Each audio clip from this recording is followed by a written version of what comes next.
रहीम।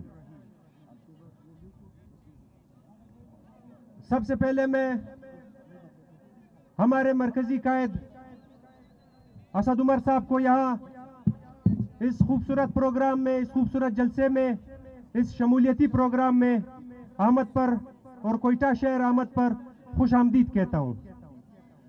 उसके बाद मैं मलक हाजी बारी काकड़ साहब, उनके रुफका, उनके रिश्तेदार, उनके कौमी लोग, उनके दोस्त और जो बड़ी तादाद में लोगों ने उनके साथ शमूलियत की है, उन सबको पाकिस्तान तहरीक इंसाफ इमरान खान के इस कारवान में खुशामदीद कहता हूं।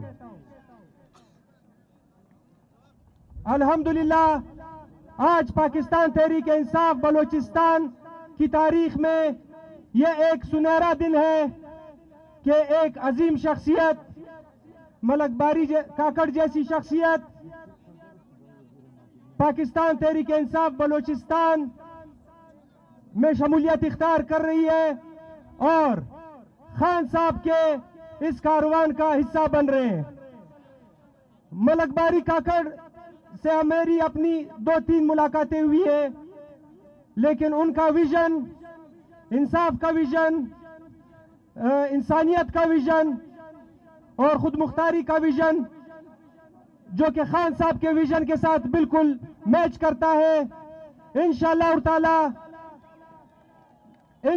ताला मेरी पूरी उम्मीद है और इंशाअल्लाह ऐसा ही होगा कि बलोचिस्तान में मलक बारी काकड़ के आने से पाकिस्तान तहरीक इंसाफ में एक नई जान आएगी और इसके असरात आने वाले इलेक्शन पर जरूर पड़ेंगे। और मेरी उम्मीद है इंशाअल्लाह ताला आने वाले इलेक्शन में बलोचिस्तान में हुकूमत पाकिस्तान तहरीक इंसाफ की बनेगी। तो मैं आखिर में सैयद ज़हूर आगा को मुबारकबाद पेश करता हूं कि उनकी काविशों से मलक बारी जैसी शख्सियत इस पार्टी का हिस्सा बनी। और उनसे मैं रिक्वेस्ट करता हूं, कासिम खान सूरी साहब से मैं रिक्वेस्ट करता हूं कि इसी तरह की कदावर और बेहतरीन शख्सियत को पाकिस्तान तहरीक इंसाफ का हिस्सा बनाए ताकि बलोचिस्तान पाकिस्तान के एक तरक्की याफ्ता सूबों में इसका शुमार हो।